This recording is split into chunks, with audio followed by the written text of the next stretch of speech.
കഴിഞ്ഞ മാസം 270-ലധികം പേരുടെ ജീവനെടുത്ത എയർ ഇന്ത്യ വിമാനാപകടത്തിന്റെ പ്രാഥമിക report Indian air accident investigation bureau പുറത്തുവിട്ടു കഴിഞ്ഞു.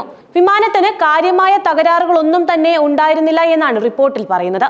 ടേക്ക് ഓഫിന് തൊട്ടു പിന്നാലെ എഞ്ചിനുകൾ ഓൺ ചെയ്യാനും ഓഫ് ചെയ്യാനും ഉപയോഗിക്കുന്ന 2 ഫ്യൂവൽ കൺട്രോൾ സ്വിച്ചുകൾ ഓഫ് ചെയ്തതാണ് 2 എഞ്ചിനും പ്രവർത്തനരഹിതമാകാനും അതുവഴി വിമാനം തകരുകയും ചെയ്തത് എന്നാണ് പ്രാഥമിക റിപ്പോർട്ട് വ്യക്തമാക്കുന്നത്. ഈ കണ്ടെത്തലുകൾ ഇന്ത്യയുടെ വ്യോമയാന മേഖലയിലും രാജ്യാന്തര തലത്തിലും വലിയ പ്രത്യാഘാതങ്ങൾ ഉണ്ടാക്കാൻ സാധ്യതയുണ്ട്. അന്വേഷണം പുരോഗമിക്കവേ പൈലറ്റുമാരുടെ നടപടികളിലാണ് ഇപ്പോൾ ശ്രദ്ധ കേന്ദ്രീകരിച്ചിരിക്കുന്നത് എന്ന് വാർത്താ ഏജൻസികൾ റിപ്പോർട്ട് ചെയ്യുന്നുണ്ട്. കോക്പിറ്റ് വോയിസ് റെക്കോർഡിംഗിൽ ഒരു പൈലറ്റ് മറ്റേ പൈലറ്റിനോട് എന്തിനാണ് സ്വിച്ച് ഓഫ് ചെയ്തതെന്ന് ചോദിക്കുന്നത് കേൾക്കാമെന്നും റിപ്പോർട്ടിൽ പറയുന്നുണ്ട്. അഹമ്മദാബാദിൽ നിന്ന് ലണ്ടൻ ഗാറ്റ്വിക്കിലേക്ക് പുറപ്പെട്ട എയർ ഇന്ത്യ ഫ്ലൈറ്റ് 171 ടേക്ക് ഓഫിന് 1 മിനിറ്റിനുള്ളിൽ തകരുകയായിരുന്നു. എയർ ഇന്ത്യ ഫ്ലൈറ്റ് 171 ടേക്ക് ഓഫിന് 1 മിനിറ്റിനുള്ളിൽ തകരുകയായിരുന്നു. ഇപ്പോഴും പ്രാഥമിക കണ്ടെത്തലുകൾ മാത്രമാണിത്. കൂടുതൽ വിവരങ്ങൾ അടുത്ത ഏതാനും മാസങ്ങൾക്കുള്ളിലോ 1 വർഷത്തിനുള്ളിലോ പുറത്തുവരുമെന്നാണ് പ്രതീക്ഷിക്കുന്നത്. പ്രാഥമിക റിപ്പോർട്ട് അനുസരിച്ച് വിമാനത്തിന് എന്തെങ്കിലും തകരാറുണ്ടായിരുന്നില്ലെന്ന് വ്യക്തമാണ്. ഈ അപകടം ഇന്ത്യൻ വ്യോമ ചരിത്രത്തിലെ കറുത്ത അധ്യായത്തിലൊന്നായി മാറിയിരിക്കുകയാണ്. സാങ്കേതിക തകരാറുകളെക്കാൾ മനുഷ്യന്റെ പിഴവിന് പ്രാധാന്യം നൽകുന്ന ഈ റിപ്പോർട്ട് ഇന്ത്യയുടെ പൈലറ്റ് പരിശീലന നിലവാരത്തെയും സുരക്ഷാ മാനദണ്ഡങ്ങളെയും കുറിച്ച് ഗൗരവമായ ചോദ്യങ്ങൾ ഉയർത്തുന്നുണ്ട്. റിപ്പോർട്ട് പ്രകാരം വിമാനത്തിനോ എഞ്ചിനുകൾക്കോ കാര്യമായ തകരാറുകളൊന്നും തന്നെ ഉണ്ടായിരുന്നില്ല. എന്നാൽ കോക്പിറ്റിലെ ഫ്യൂവൽ കൺട്രോൾ സ്വിച്ചുകളിലാണ് ശ്രദ്ധ കേന്ദ്രീകരിച്ചിരിക്കുന്നത്. വിമാനം ഗ്രൗണ്ടിലായിരിക്കുമ്പോൾ എഞ്ചിനുകൾ ഓൺ ഓഫ് ചെയ്യാൻ സാധാരണയായി ഉപയോഗിക്കുന്ന ഈ സ്വിച്ചുകൾ ടേക്ക് ഓഫിന് തൊട്ടു പിന്നാലെ റൺ പൊസിഷനിൽ നിന്ന് കട്ട് ഓഫ് പൊസിഷനിലേക്ക് മാറ്റിയതായി ഫ്ലൈറ്റ് റെക്കോർഡ് ഡാറ്റ കാണിക്കുന്നുണ്ട്. ഇത് 2 എഞ്ചിനുകളുടെയും ശക്തി നഷ്ടപ്പെടുത്തി. ഒരു പൈലറ്റ് മറ്റേ പൈലറ്റിനോട് എന്തിനാണ് സ്വിച്ച് ഓഫ് ചെയ്തതെന്ന് ചോദിക്കുന്നുണ്ടെങ്കിലും മറ്റേ പൈലറ്റ് അത് ഞാൻ ചെയ്തിട്ടില്ലെന്നാണ് മറുപടി നൽകുന്നത്. കോക്പിറ്റിനുള്ളിൽ സംഭവിച്ച ആശയക്കുഴപ്പവും പരസ്പര വിരുദ്ധമായ പ്രതികരണങ്ങളും അപകടത്തിലേക്ക് നയിച്ച ഒരു പ്രധാന ഘടകമായാണ് വിലയിരുത്തപ്പെടുന്നത്. ഇത് പൈലറ്റുമാർക്കിടയിലെ ആശയവിനിമയത്തിന്റെയും ടീം വർക്കിന്റെയും പ്രാധാന്യം എത്രത്തോളം ഉണ്ടെന്ന് ഓർമ്മിപ്പിക്കുന്ന ഒന്നാണ്. റിപ്പോർട്ട് പറയുന്നത് അനുസരിച്ച് കോക്പിറ്റിന്റെ മധ്യഭാഗത്തുള്ള കൺസോളിലാണ് ഈ സ്വിച്ചുകൾ ഉള്ളത്. വിമാനം നിലത്തായിരിക്കുമ്പോൾ എഞ്ചിനുകൾ ഓൺ ചെയ്യാനും ലാൻഡ് ചെയ്ത ശേഷം ഓഫ് ചെയ്യാനുമാണ് ഇവ സാധാരണയായി ഉപയോഗിക്കുന്നത്. വിമാനം പറക്കുമ്പോൾ സാധാരണയായി ഈ സ്വിച്ചുകൾ ഉപയോഗിക്കാറില്ല. എഞ്ചിൻ തകരാറോ തീപിടുത്തമോ ഉണ്ടായാൽ ഇന്ധന വിതരണം നിർത്താൻ അപൂർവ സാഹചര്യങ്ങളിൽ മാത്രമാണ് ഉപയോഗിക്കാറുള്ളത്. ഫ്ലൈറ്റ് ഡാറ്റ റെക്കോർഡർ നൽകുന്ന വിവരങ്ങൾ വളരെ വ്യക്തവുമാണ്.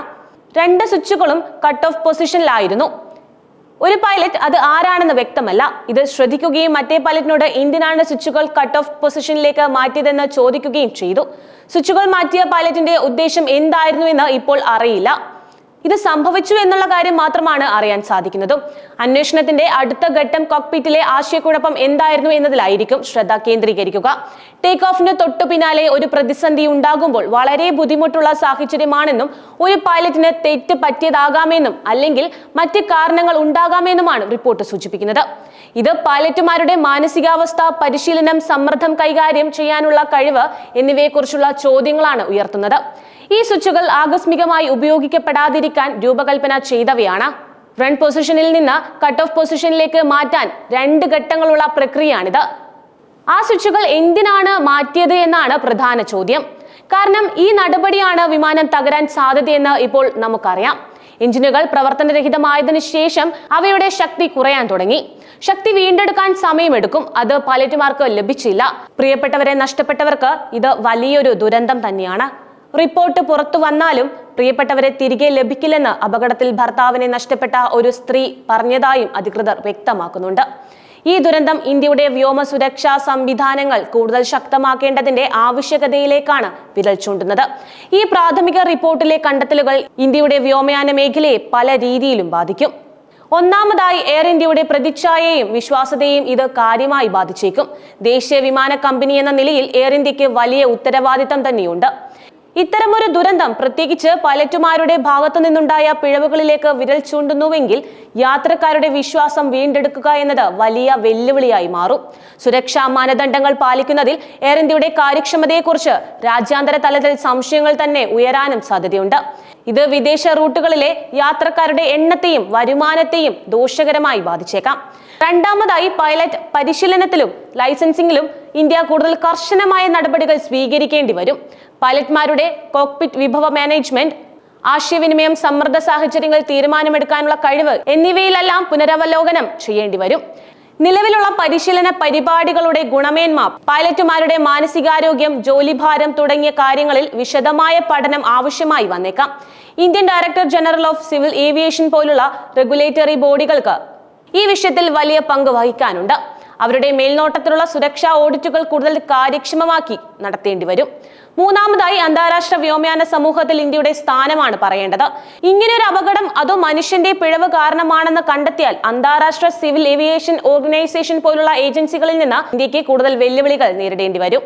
ഇത് ഇന്ത്യയുടെ വിമാന കമ്പനികൾക്ക് മറ്റ് രാജ്യങ്ങളിൽ പ്രവർത്തിക്കാൻ അനുമതി നേടുന്നതിനെയും സാങ്കേതിക സഹായം ലഭിക്കുന്നതിനെയും ബാധിച്ചേക്കാം.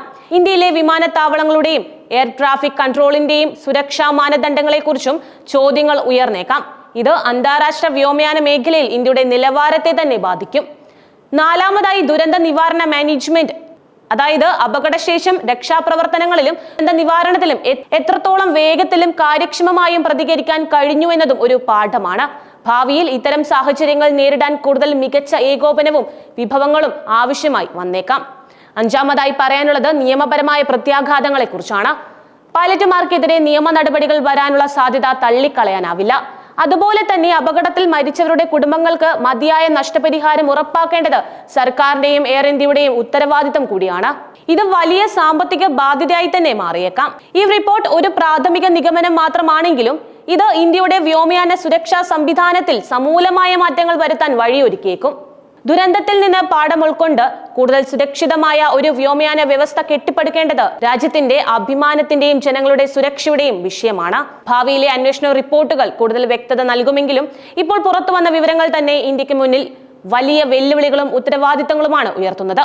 ഇത് കേവലം ഒരു വിമാന കമ്പനിയുടെ പ്രശ്നമായി കാണാതെ ഇന്ത്യയുടെ മൊത്തത്തിലുള്ള വ്യോമയാന സുരക്ഷാ സംസ്കാരത്തെ പുനർവിചിന്തനം ചെയ്യാനുള്ള അവസരമായി കാണേണ്ടതുണ്ട്.